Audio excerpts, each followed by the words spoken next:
Lately, President Museveni's appointments of individuals to some critical positions in government agencies have left many scratching their heads.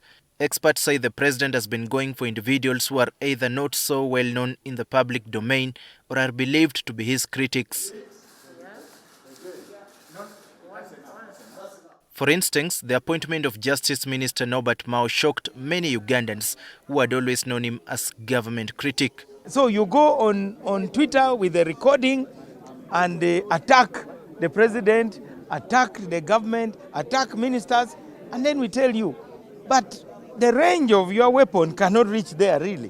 Why don't you start with where you are? So the democracy is beyond voting. Following this came the appointment of Ramadhan Gobi as the Secretary to the Treasury. Before his appointment, Gobi had also been a major critic of standing economic policy, as was the case with Finance State Minister Henry Musasizi. Their views today are anything but criticisms of government economic policy. The macroeconomy of Uganda is relatively stable. We have arrested, as I've always said here, the inflation is under arrest in Uganda. And we have reduced it below the target. We have achieved this by avoiding working at cross purposes to the Bank of Uganda. However, what is in the news is the appointment of Sharifah Buzeki as the new Kampala Capital City Authority Executive Director and her deputy Benon Kigenyi. Until yesterday, Sharifah Buzeki was better known as the Commissioner in charge of Human Resource Management in the Ministry of Public Service. On the other hand, Kigenyi is the Undersecretary at the Ministry of East African Affairs. While they have logged in more than 10 years of public service, they are not well known in public. So what exactly does President Museveni consider before appointing people into such important positions in government entities? I do think there are some minimum basics in administration that somebody must have to do the right job. Especially those people who are appointed. These are qualified people. These have gone to school. They are not laymen people. How do they fail to manage the whole city? It will be ridiculous that somebody with a degree, with an experience of that nature, you've been in government and you fail. How?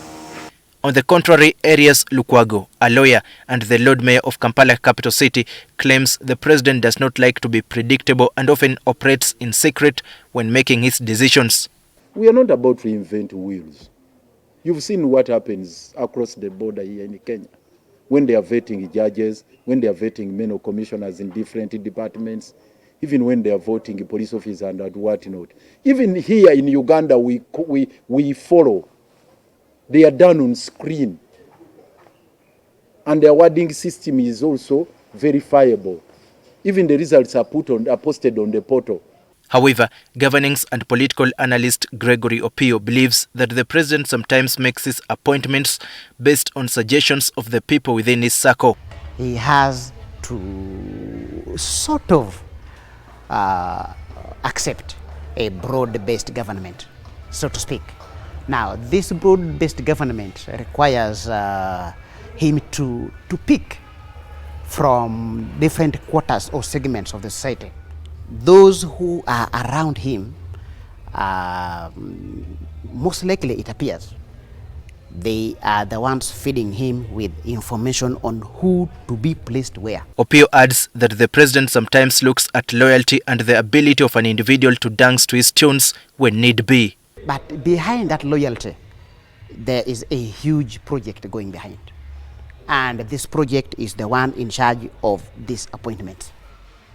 So loyalty only is a small outcrop of the larger benefit we can talk about.